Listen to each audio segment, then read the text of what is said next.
This is your guide to book publishing. Everything you want to know but didn't know what to ask with your host, Dr. Judith Briles. On the show today, you'll find out where book publishing is going and how to take advantage of it. How to identify and avoid publishing predators.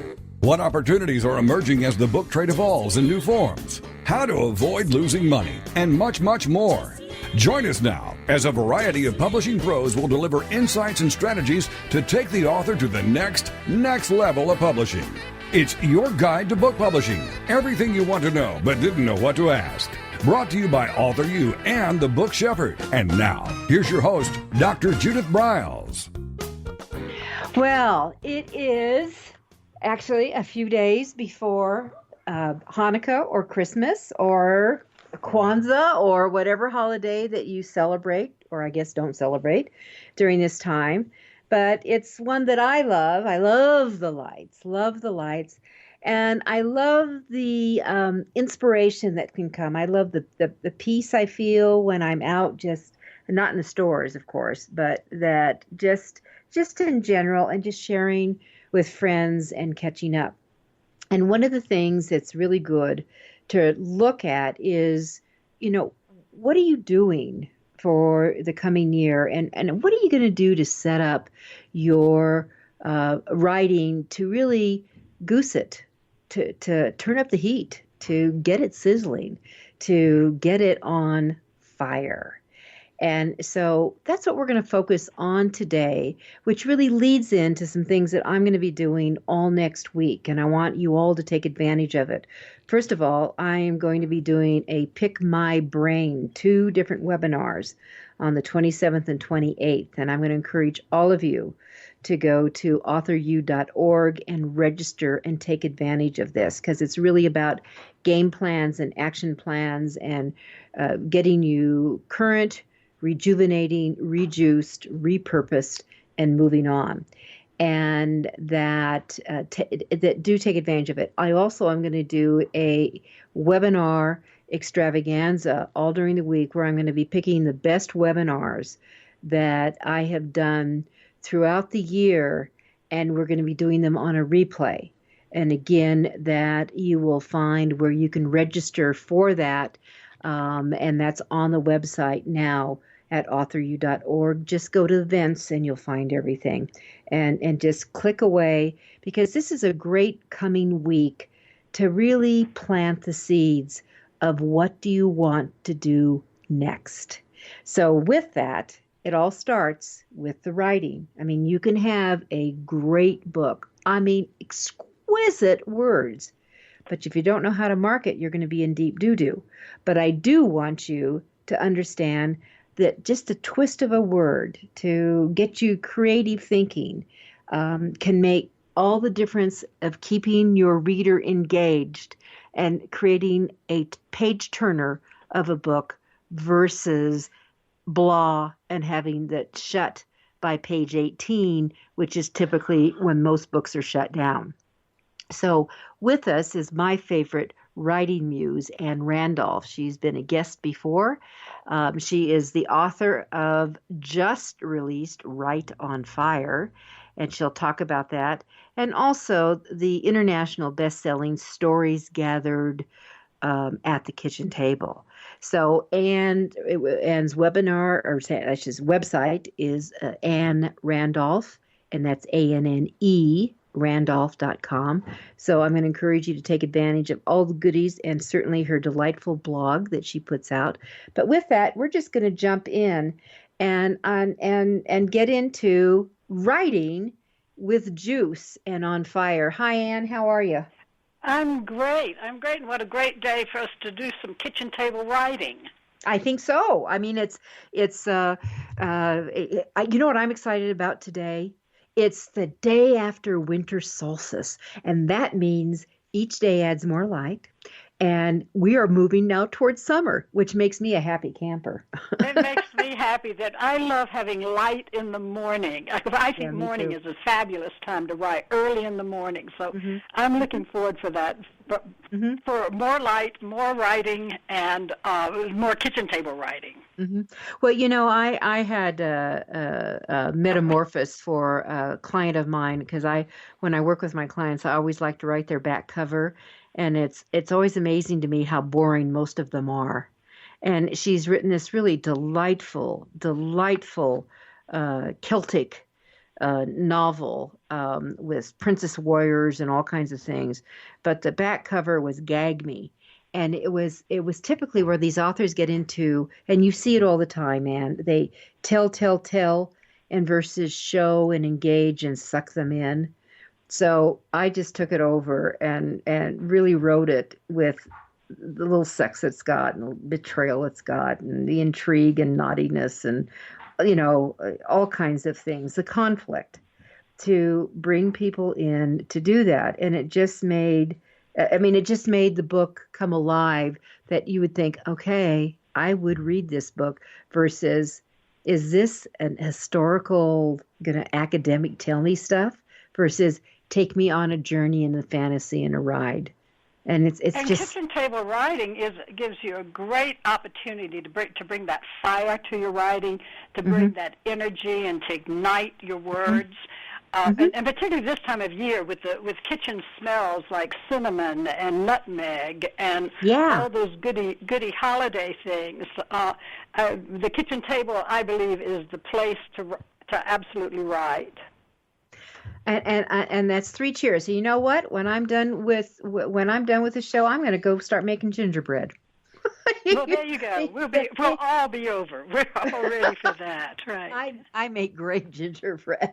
All right, so let's talk into some of the things, because you are a huge advocate, and I know that when I do my How to Write a Book in 4 Weeks course, that I want people to do practice writing. So let's talk about what is practice writing, and what other animals out here are really recommending it. Well, practice writing is a term that was pretty much created by Natalie Goldberg. Natalie Goldberg is known for Write Down the Bones. And she talked about, you sit down and you write and you let anything come off the page. It's also similar to Julia Cameron. And Julia Cameron's famous book is The Artist's Way, where Julia Cameron says, write 3 pages every day. I believe with practice writing, it makes sense if you have something you're going to write about, and then you just let the hand move. I so strongly believe in writing by hand. And I think you get different information when you're writing by hand. Your hand is the closest to your heart, so it's very easy to pour out what's really going on with you. So practice writing. So many times people think, I'm going to sit down and write a novel, where the dancer Nutcracker doesn't say, I'm going to hop up and do a dance. They practice. The salsa dancer practices. The guitar player practices. And we don't just write a novel. We don't just write a book about the cares of our heart. We accumulate our writing material. And you know the famous joke. I use it in every class so people know it by heart. And there's a traveler in New York, and they're lost, and they stop a cabbie and they say, "Excuse me, sir, can you tell me how to get to Carnegie Hall?" And the cabbie says, "Practice, practice, practice." Exactly. And that's exactly the same with writing, that we must sit down. In fact, it's been said that if you're going to write a novel, or if you're going to write a book, that you need to have already written 1,000,000 words. And practice is a part of putting together those 1,000,000 words.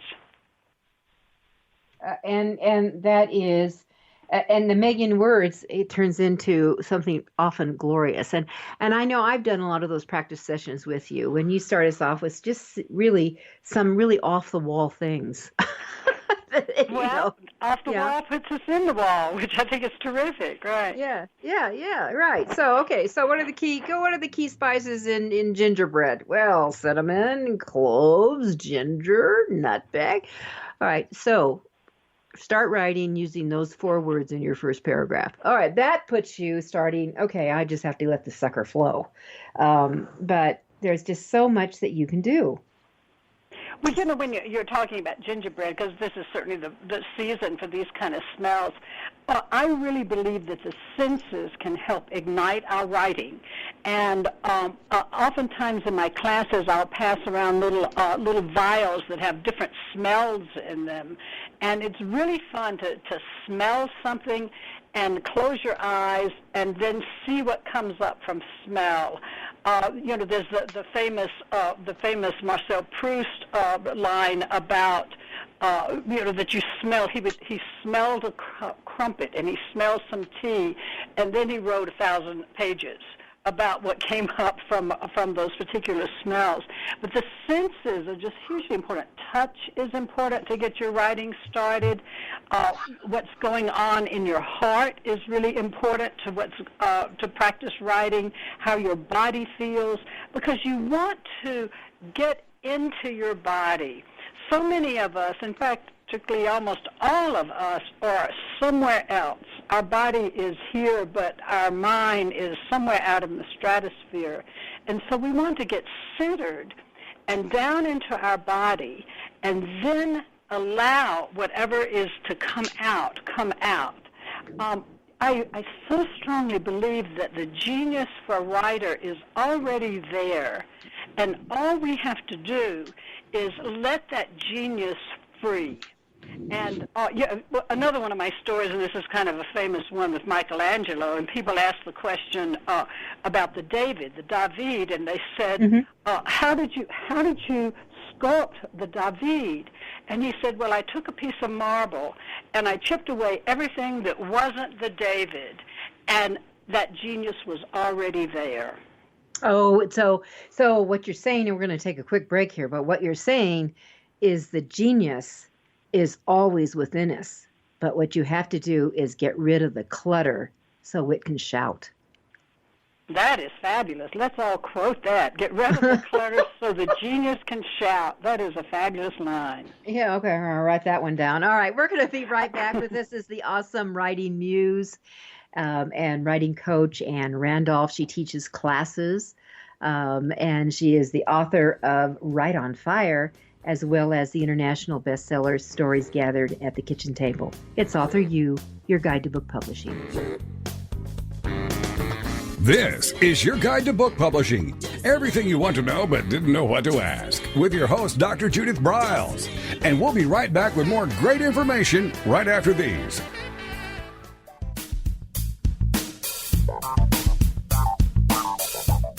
Is there a book in you or another? Author You will show you how to create, develop, and publish your book without being hoodwinked. If you already have a book out, you'll find a supportive and brainstorming community that's connected and creative no matter where you live. Author U brings in national experts for its book camps and annual author extravaganza held each May. It has regular meetings and delivers webinars for its members on timely topics. Through Author U's extensive network, members enjoy exclusive benefits, including significant discounts for a variety of services necessary to publishing. The Resource, its online book publishing news magazine, is content-heavy and it's free. If you want to create a book that has pizzazz, punch, and panache, Author U is for you. If you're a hobbyist or a casual author, it's not. Join Author U today through its website at authoru.org. Follow Author U on Twitter at Author U and on Facebook at Author U, where timely author and publishing tips and articles are posted daily. Author U, where the author goes to become seriously successful.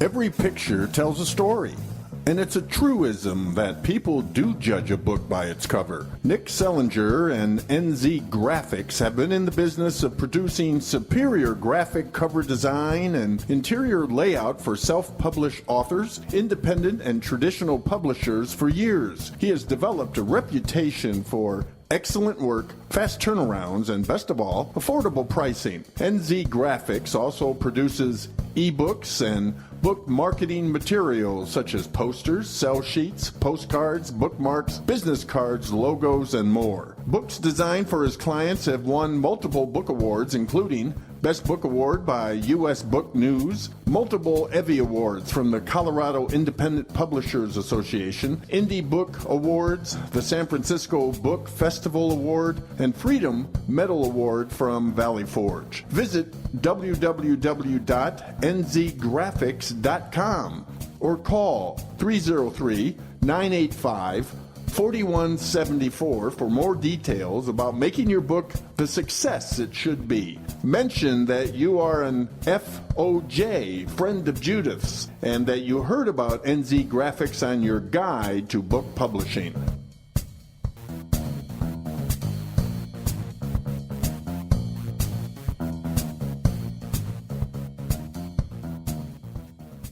One of the most important decisions you will ever make is your choice for printing your book. You are choosing a company which will be responsible for guiding you through the process and printing your book at a level of quality and detail that embraces your personal and creative needs. You want to choose a company that when your book finally arrives, you are delighted and ready to move on to the next level, and one that is customer focused. Choose King Printing Company and Addy Books to be that company that brings you to the next level. Go to kingprinting.com or call 978-458-2345 and ask for Tom Campbell. Welcome back to your guide to book publishing. Everything you want to know but didn't know what to ask. If you want to write and publish a book, if you want to be successful as an author, your guide to book publishing, everything you want to know but didn't know what to ask, is for you. Stay tuned and you'll hear about statistics, scenarios, and strategies on what to do now to get you published. So let's get back to the show. And here again is your host, Dr. Judith Briles. All right, so Anne has let us all know that we are brilliant. We have genius in our DNA and didn't even know it. And you know, there are times when, and when I have some books, like one of my favorite books is Laura Hildebrand's Seabiscuit.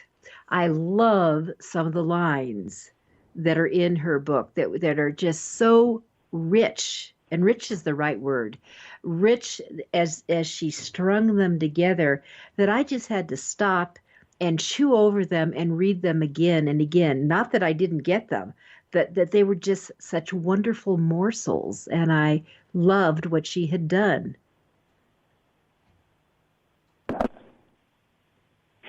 Well, getting those morsels is what's hugely important in our writing. And once again, that's why the genius is already there, that we get out of our way and we let those morsels come out, and they don't have to make any sense. Yeah, I think that's really critical. You know, you also talk about that genius is really fragile. So what do you mean by that? The genius is extremely fragile. I think of it like of a little newborn critter that's just facing the wall. And it's so easy when you're doing this kind of writing to get a slap, which will keep you from doing your writing.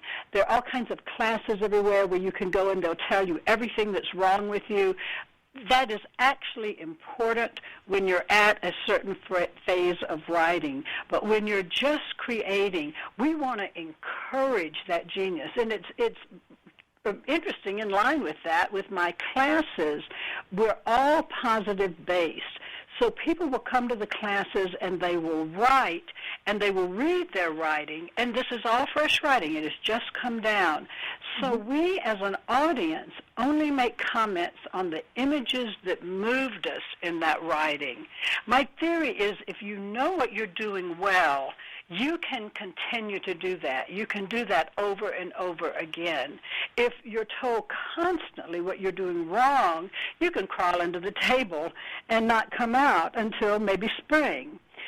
So taking care of that genius, the genius needs to be fed, the genius needs exercise, the genius needs lots of sleep, the genius needs good health. And the genius needs to know that they are a wonderful, delightful, precious creature that we want to cherish and take care of. And I think it's important, like you said, that light is so important for you. You know, you work well in light. I do too. I'm not being in a cave doesn't work for me. And it's interesting that you haven't been to our new home that we have bought and gutted and redone. And I have to tell Good. you, the whole office is downstairs. So what we've turned into all our offices. We have 2,000 square feet down here. It was like a frickin' cave. The floors were charcoal gray. The walls were charcoal gray. The ceilings were charcoal gray.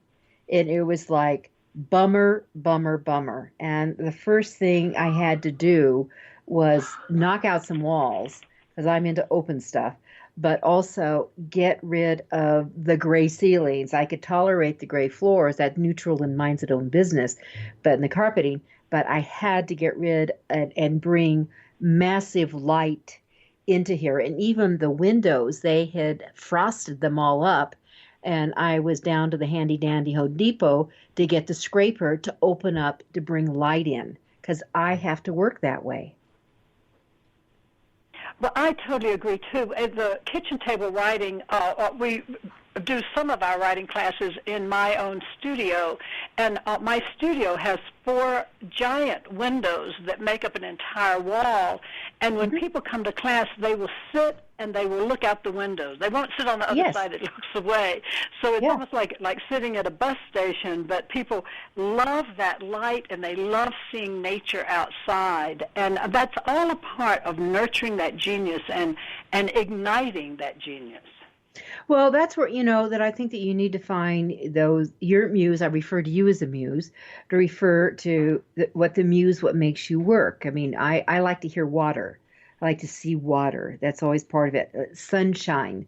I need that area. So gloom and doom doesn't work for me. But and of course, we need to also say for some authors, you excel in darkness. I mean, for some authors, I'm always amused and amazed how well they work in a cluttered, in a noisy, in a movement filled like a Starbucks. Where I would be so distracted, I wouldn't be doing anything. I would just be a voyeur. But there are those coffee shop writers, and there's something about that's their the genius. Sound, and the sound creates white noise for them, and they can therefore go into their place of writing because that white noise is around. Exactly. So when you have that going on, I think what we're saying is you need to find your spot that will allow your genius to multiply and come out and play. And when you find it, you keep going back to it. And people work different ways. I work early in the morning. Now, it's interesting that I love light, but then during the winter months, I still am up early in the morning, and I have a little desk light that I turn on, and there's something cozy about being in that morning space. It may be dark outside, or I can look out my great windows and see snow outside, but morning is great for me. There are other people that are midnight writers, that they write much better at night.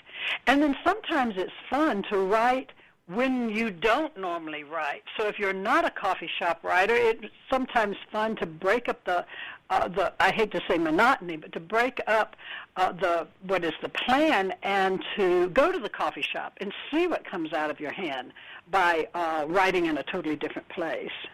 Because as you said, I'm a voyeur there. But so I may see an event happening or a sequence or someone that all of a sudden might bring color to what I'm doing and writing. And so that could be a very good thing.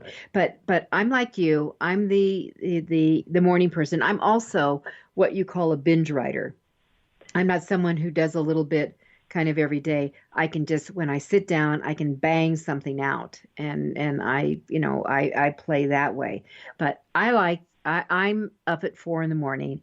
If it's wintertime like it is right now, I will turn on the fire. I may have some soft music going already. I will have a brewing hot cup of tea, and I just kind of settle in and go cozy. And I'm ready to go. And what I like about it is I'm not highly distracted by phone and email at that time. Right, and quite honestly, I don't answer the phone. So I think it's just really important to preserve that time and space for your writing. I won't look at the email. I don't answer the phone. And it's kind of a nice rule for anyone who's going to sit down and do writing time. You know, I think time is so important to talk about with writing. It makes a lot of sense to have timed writing when you're practicing, to say, I'm going to write for 15 minutes, or I'm going to write for 15 minutes every day for an entire month. And with timed writing, I actually set the timer on my oven, because I'm writing in the kitchen, and I set that timer on the oven, and I'll set 20 minutes. If I feel like writing longer, I will do that. But I know that I have this amount of space that I don't have to think about anything else. You know, the other fun thing about timed writing is that if you know how much time you're going to write, your body will adjust to that, and your body will give your writing a natural beginning, middle, and end. And in fact, in the workshops, I'll say to people, we're going to write for 1 more minute. And what happens is everything that you wanted to say comes out in that last minute, or the most brilliant line that you didn't really know was even there will come out in that last minute. So timed writing is hugely important. So would that be an exercise that people might want to just start getting into the habit? I mean, I think that actually doing something like, you know, I used to call it with conflict resolution when I was working with people on conflict resolution, that I said, I just want to go into some, what I would call no integrity solutions, and you just throw anything on the table, bang, bang, bang, bang, bang, bang. And we did it for 1 minute, very timed. And it was amazing what little gems might come out of that. I mean, I wanted anything that they could think of off the head. And I think that with your kind of timed writing, your beginning, middle, end, sometimes that starts off slow. But when you know that clock or the little buzzer is going to go off in 30 seconds, how something can really cram and come out. And you know, there's another great visual example. If you ever watch the cooking shows like Chopped, it is amazing. It's, you know, I'm addicted to some of those. That it is amazing how quickly they all get it together within that last 60 seconds. It is amazing to me. Well, and they come out with a beautiful plate with all kinds of decoration on the plate, which is stunning. I know. When we cook at home, we actually savor our cooking and take our time with our cooking. But writing has both places. Where we write where we're going to stop in a second and that great thing comes out, or we're going to take a little longer time and mellow and nurture what is coming out with that writing. So let's talk about nurturing, because there is that different types of writing. I mean, you work with writers, whether they're poets or they're fiction or they're getting into nonfiction, and certainly you work with a lot of people who do memoir writing, that narrative nonfiction set. So what kind of tips do you see that are similarities, and are there differences? Well, that's kind of an interesting question. When you're writing nonfiction, everything we write is a story. And so if we have facts that we need to tell people, there's still a story in those facts. And that's where fresh writing comes in. When we're writing memoir, we're really just seeking into our heart and writing something about ourselves. And once again, we want to narrow down to exactly who we are. No matter what kind of writing that you do, I always have people begin with start lines.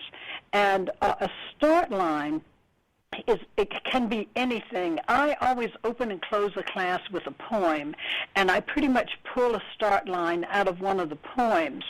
But I believe you may not need to be writing exactly about what I suggest, but what you do need to be writing about will absolutely come out.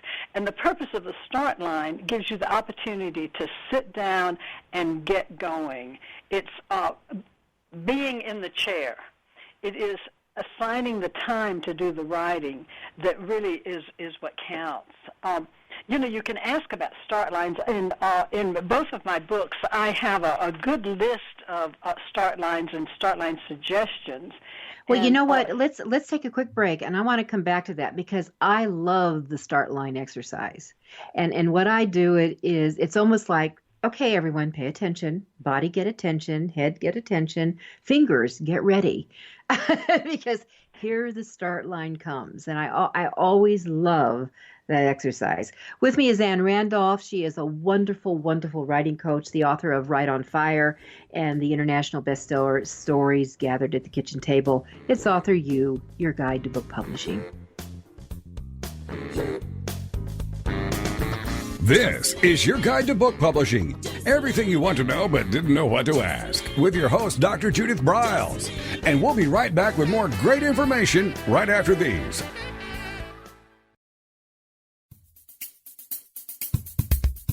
Since 1987, Color House Graphics has set the standard for quality book production. Whether you decide to print a small quantity of books or need a large print run, depend on Color House to help you. You'll receive professional help and advice the moment you reach one of our representatives. If you mention hearing about us on your guide to book publishing with Judith Briles, we will provide you a discount on the first order you place. To speak with a project manager, call us toll-free at 800-454-1916 or visit us at www.colorhousegraphics.com.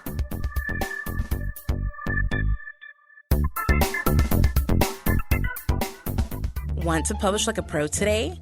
Well, then take a look at Ingram Spark, the only publishing platform that offers print and ebook services through a single source. Upload, edit, and manage titles all in one place.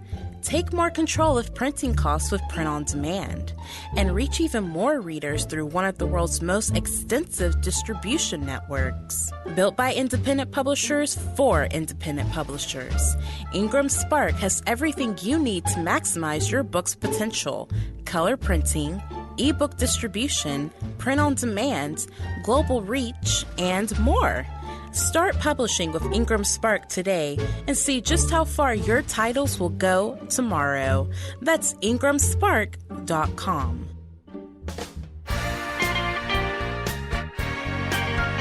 Welcome back to your guide to book publishing.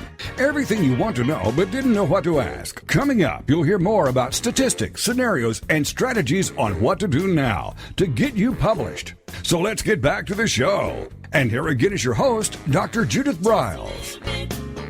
All right. We left you hanging on start lines.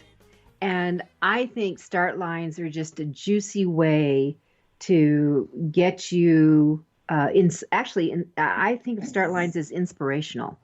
And you never know where they are going to come from. And they could be absolutely non-connected with your expertise, what you're writing about, anything. But they're beginnings. So, Anne, you want to expand on that? Oh, I'm delighted to do that. So I believe when you sit down to write, if you have something that helps you get going, as opposed to just looking at a blank page, and I produce lists and lists of good lines to start with. I can call out just a couple examples, such as if only, or she could have, or at any time, or I never thought, or should I tell, or maybe my biggest secret is. And my suggestion is that you take one of those lines, if only, and if nothing is coming, you just repeat that line. And repeat means actually write by hand that particular line. And eventually something will come out. If you have to write it 3 times, that's fine, and something will come out.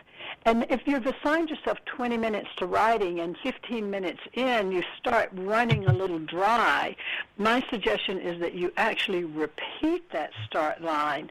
So by hand, mid-piece, you put that line in again, if only, if it hadn't. It's too soon to know. I love that idea. I love that idea. In fact, in one of your classes, you threw out the if only, and I ended up writing a whole saga comparing publishing and prostitution. I don't know if you remember that one. And that, because there's so much truth in the two of those. Oh my God.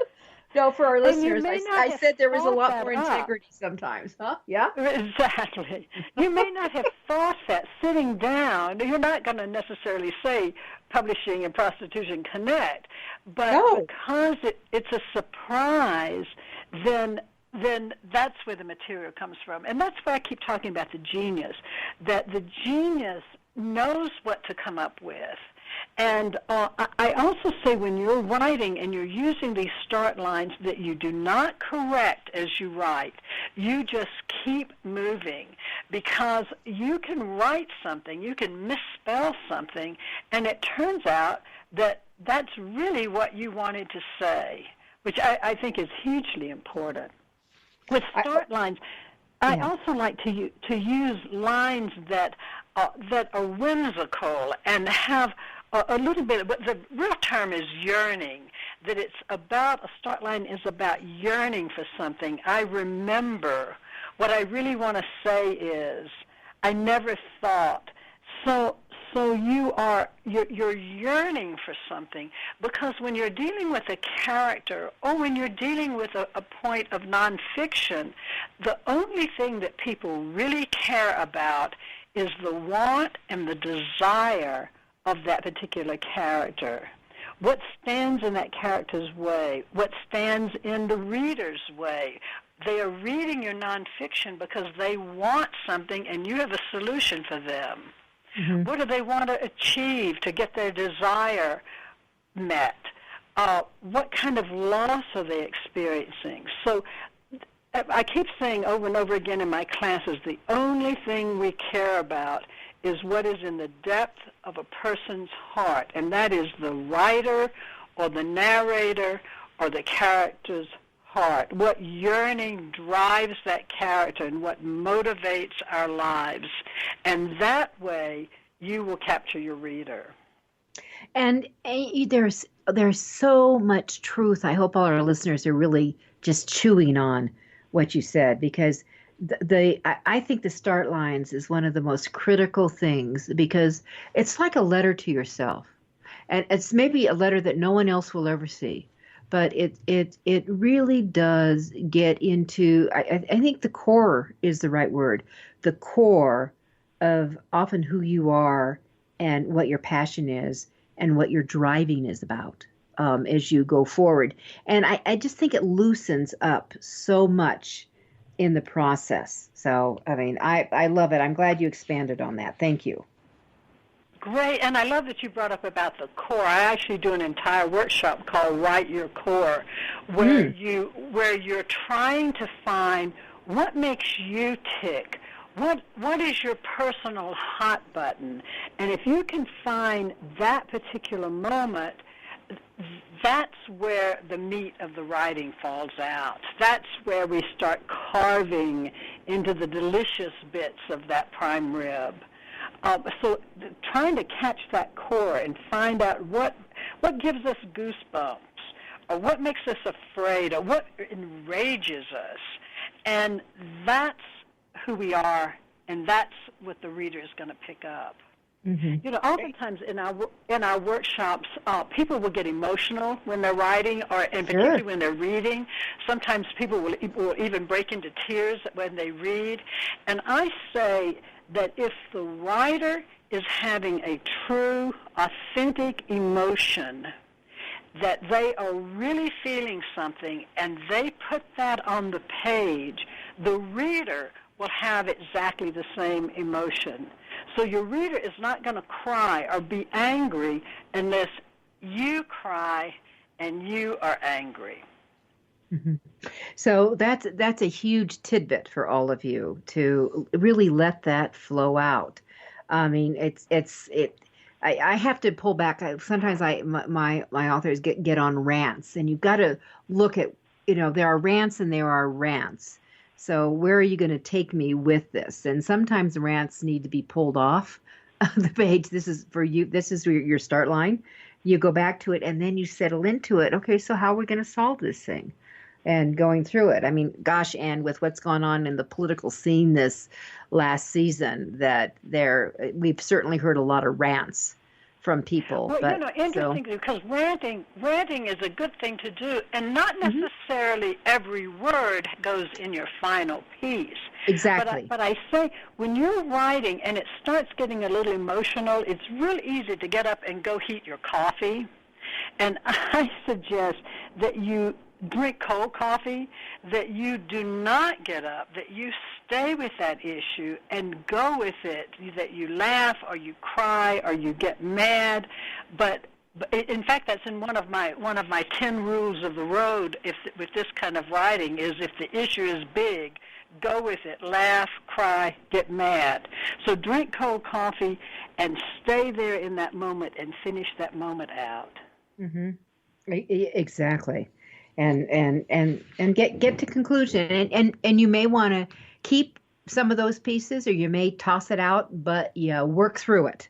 And there may be, I've used the word gems, but they're often just amazing gems when you let it all hang out and flow. So I love that. All right, so let's talk about, Anne, some of the unique factors. I mean, you're talking about inspiring writers and all that, but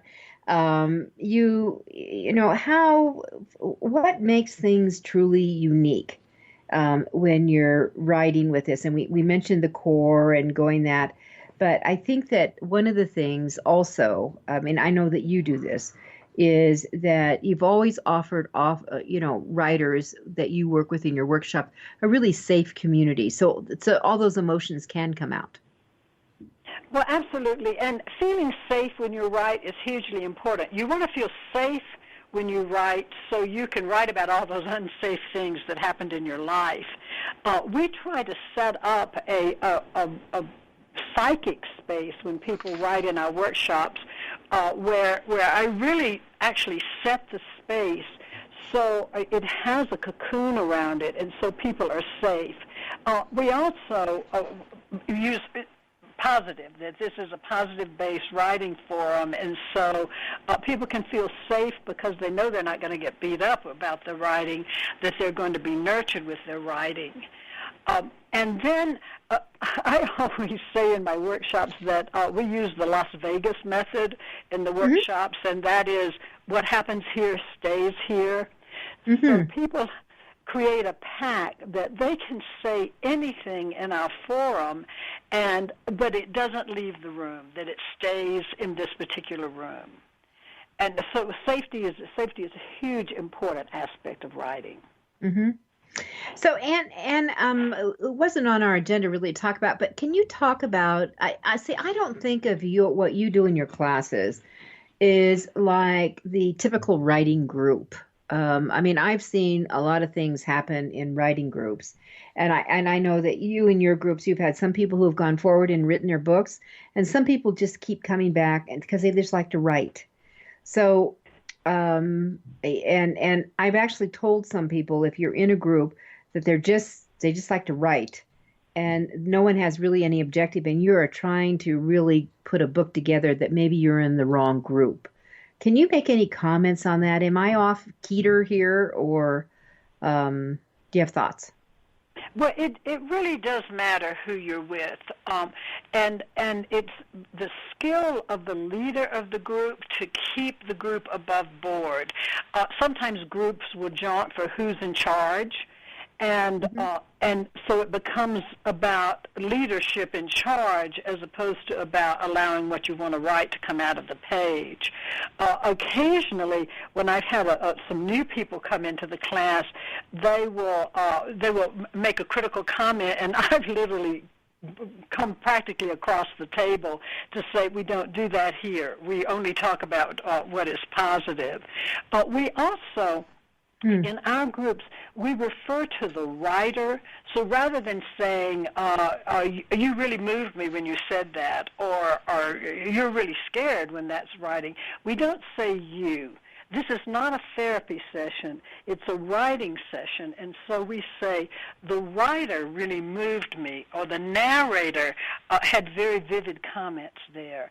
And it's the narrator and the writer we're talking about. It's not the person who's doing the writing. It's or it could be like, the protagonist seems really confused, and so you're inviting the writer to come in and maybe explain a little bit more, and maybe they get clarity in the process.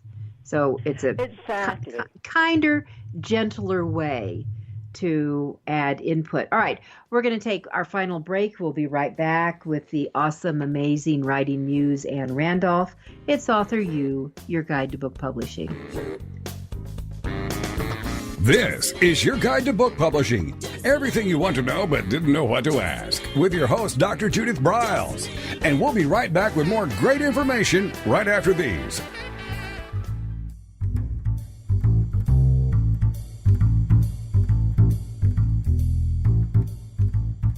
The book shepherding concept is simple. The publishing world is changing, and so must you.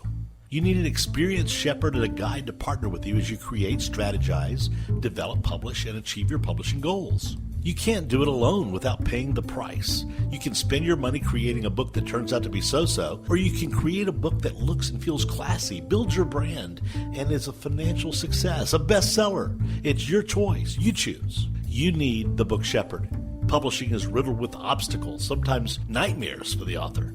You don't need problems, you want solutions. Dr. Judith Briles will shepherd you through the maze and the chaos. At times, she's had to step in and rescue a book that has been sabotaged by a publisher, or by a publishing service provider, or sometimes even the author themselves. Judith Briles is the book shepherd if you want to create a book with no regrets.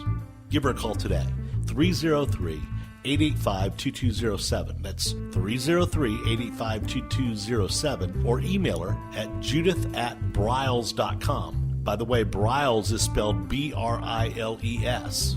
Follow Judith on Twitter at My Book Shepherd and on Facebook at The Book Shepherd.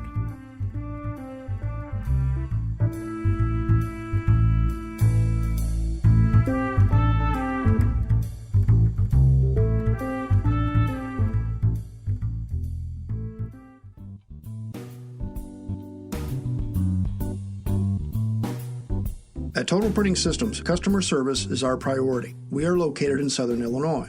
Our employees have an average of 18 years experience and know that customer relationships are important to our continued success. We have been a short-run book printer for nearly 40 years and always stay at the forefront of technology. Our niche is from 1 to 5,000 copies. Today, we offer digital, black and white, and 4-color high-speed inkjet printing, a cost-effective way to introduce color into your short-run titles. We, of course, offer traditional offset printing as well. Bindery is done in-house, from adhesive case binding to PUR perfect binding to mechanical binding of all types, including side sewing. We provide warehousing, kitting, distribution, inventory management, a new print-on-demand facility, streaming browser-based ebooks, and bookstore. Call us at 1-800-465-5200 for a quote on your next book project. You can also visit our website at www.tps1.com. Welcome back to your guide to book publishing. Everything you want to know but didn't know what to ask. If you want to write and publish a book, if you want to be successful as an author, your guide to book publishing, everything you want to know but didn't know what to ask, is for you. Stay tuned and you'll hear about statistics, scenarios, and strategies on what to do now to get you published. So let's get back to the show. And here again is your host, Dr. Judith Briles. All right, so writing groups. Some are good. Some are maybe not the right ones to do. And I think, Anne, that, you and I both live in Colorado.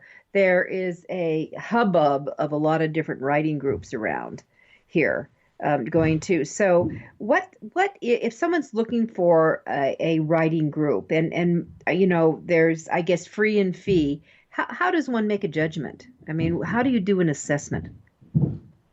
Well, that's a really good question. One thing to do is to talk with the person who's the leader of the group to see if you have some repartee with them, and another is to ask people about particular groups. A group can be extremely important for your writing and very supportive, and a class is different from a group. A class is where you go to learn skills, and that is hugely important.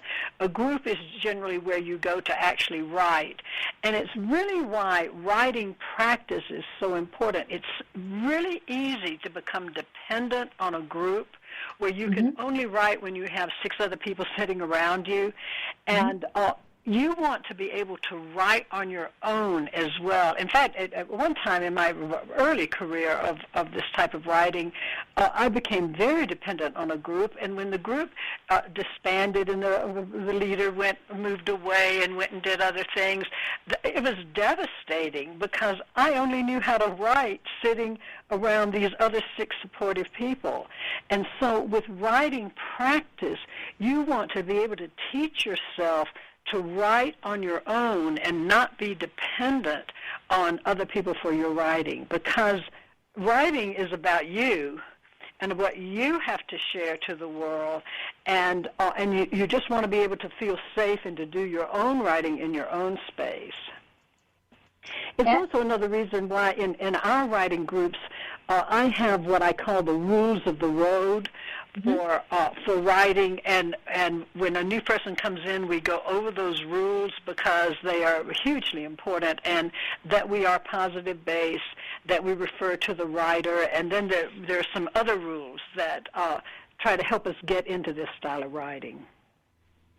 And so I think a lot of groups don't really have rules. I think that one of the problems, I think a lot of people just like to get together, and maybe someone all of a sudden becomes the self-propelled leader of it, and whether that's good or bad, and there doesn't seem to be maybe a real objective, just that we're going to get together on Tuesday morning at 10 o'clock and write, or something like that. Yeah, I think that can absolutely be fine. What you want to be sure that you do when you're writing with any group is one of my rules, and that says check the critic at the door. That you're not bringing a critic into this group. You are bringing a genius that needs to be protected into that group. Yeah, well, that now we're back to where we started almost, is let the genius come out, let it shout out, and get rid of all the clutter the baggage that we all seem to have a little bit of. And you do that so you can sit down and write about the baggage. So you can sit down and write that I grew up in a very cluttered house, and it's very hard for me to not be cluttered in my thoughts. I mean, those kind of words can come on the page because you have gotten rid of the clutter to let what's really core for you to come through. Well, now, Anne, I know that you're a huge proponent of to really write with your heart, you have to write with your hand, because the connection, the physical connection that all goes on with there. And what do we do with our high-tech world that really, because I find it fascinating that some of the high-tech companies have actually put dictums out that they can't bring their tablets and their phones to the meeting. They're going to be taking notes on paper. Have you come across this? Because I'm seeing it more now. Well, it's interesting, and also on our computers, most computers now have a hand component where you can actually write by hand using the computer. It's a real interesting question about why do I say write by hand. And number one, writing by hand, it's a tactile art. It's something that you can touch and feel. We talked about that your hand is the closest to your heart, and you honestly do get different information writing by hand. But after you've written by hand, you want to sit down and you want to type in what you wrote, and you want to have that in your computer. And I strongly suggest that you do it immediately. If you write in the morning, in the afternoon, you type in what you wrote. I also suggest that you type it in exactly as it is. You don't do your work on it. You don't edit at the time. You just get in that material, including the mistakes. And the reason I say that is, number one, it only takes 10 minutes to do it, and number two, you are preserving that genius. So when it's time to work on your work, I will type it in, I'll save it as a file, and when I'm getting ready to edit that, I save as. I do a brand new file. It has exactly the same file name, but I put .rwt, which for me means rewrite, and then I can go to town. I can move, and I can edit, and I can chop, and I can paste, and I can go crazy. And then after I've edited it too much and it's lost all its heart, I can go back to that original piece and see where the fire was in that early piece, and I haven't lost anything. So I always do this as two documents. And I also, in the technical world, in fact, the people in my class are sick of hearing me talk about this, but it's so important. Everything that I write or produce, I put a footer at the bottom of my computer page that tells me the exact file path where that particular material is. Because once you've written for a while, you can end up with stacks and stacks of material. And if you have that footer, you can pull that hard copy out, and you know exactly where to go to find that material. Well, that's an interesting little tip, to use footer. So you insert it? You do an insert at the end and recap? I insert it at the end, and different computers have different ways to actually get to what mine is a regular desktop computer, not Apple, and mine is through something called Quick Parts, and I even have that as an icon on my screen. So I finish a document, I save, I go up to Quick Parts, and I put the entire file path, so it'll say C and Randolph Documents, Writing, and then it has the exact name of that file. I also do that since I use poems at the beginning and the end of each of my workshops. I put that footer on poems, so I can refine those easily, too. But it has been an absolute lifesaver for me to know exactly where that document came from. Oh, yeah, because we've all been in situations saying, oh, I know I did this. I know I have it. I know it's somewhere in these 20 pages. I know it's here.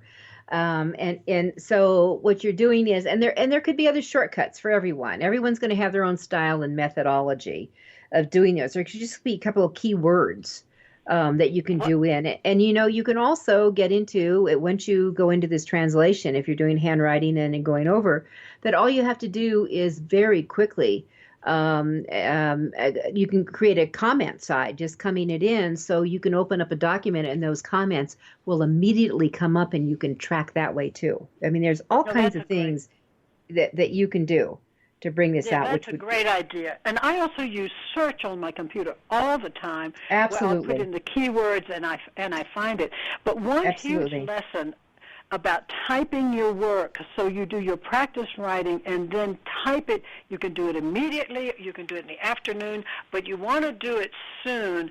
I am working a novel now, and I have done a lot of handwriting on the novel, and I got lazy, and I quit typing in some of this material, and I have found myself with 5 notebooks filled with my own handwriting that I did not sit down and type in. Yikes. And so through, I know, so through this 3 or 4 week period, I am doing nothing but going through those notebooks and documenting the notebooks. It's the front page of the notebook. I put what's inside that notebook. I write that by hand, and I'm typing that in. So let me be your example. Type it in as soon as you've written it. And then I bet you found some amazing gems that you forgot were there. I found things I had no idea I had written, and I'm delighted to find it. I know, that's so much fun. Okay, so we've got like 2 minutes to go here. So let's do, you always say, which you have said, let the pen do the writing. I think this is a good way to kind of do a wrap up. And then let's talk a little bit about kitchen table writing. And we want to let all our listeners know, Anne has a awesome deal for all of you. And it's really special for our listeners for a limited edition of Right on Fire, which is hot off the press. And all you have to do is go to www.shop.AnneRandolph.com. So an Anne is with an E, ANNERANDOLPH. So very quickly, let the pen do the writing. That's where our heart and soul gets to the core. But you want to add to that? But absolutely, that it is the pen that's working, you're not working. And so you don't want to think while you're writing. Thinking is for another day. You want to just let that energy flow. And you want to be present. You want to be right where you are doing the writing, not thinking about something else. And whatever comes out of the pen, you want to let hit the page. You don't...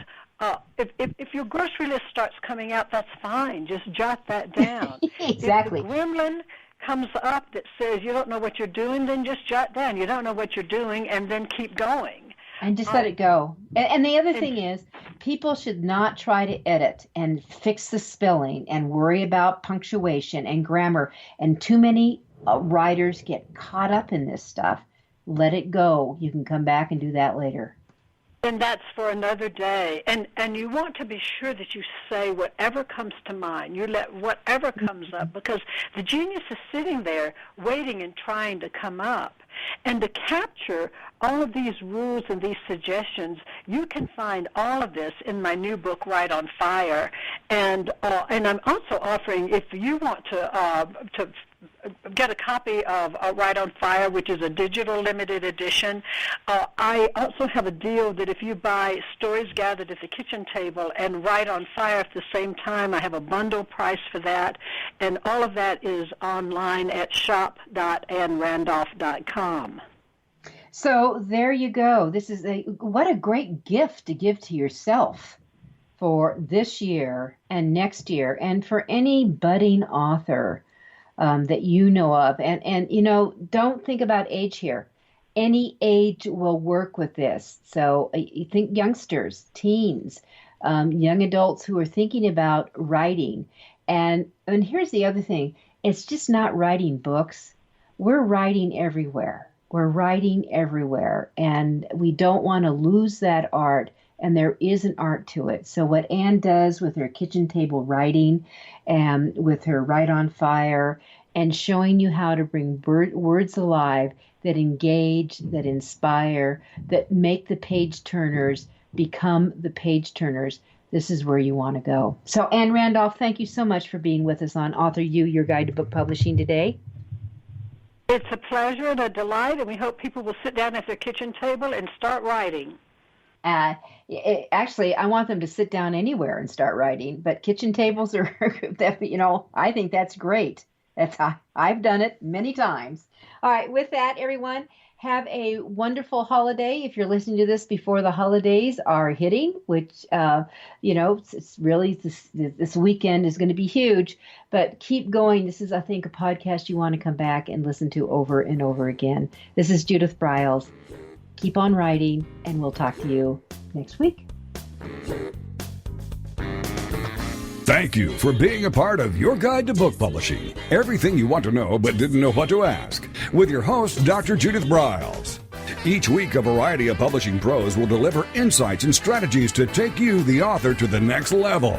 You'll learn tips and secrets on how to create, strategize, develop, publish, and achieve book publishing success by making one very simple change in your book's journey. How to avoid the publishing predators. How to create an author and book platform that rocks. Learn how to make a living with your words and your books. Learn how to publish a book that has no regrets, and so much more. For more information, check out AuthorU.org, where authors who want to be seriously successful go. And Judith's website, thebookshepherd.com. Then join us again here next week for more. It's Your Guide to Book Publishing. Everything you want to know but didn't know what to ask. With your host, Dr. Judith Briles. Brought to you by Author You and the Book Shepherd.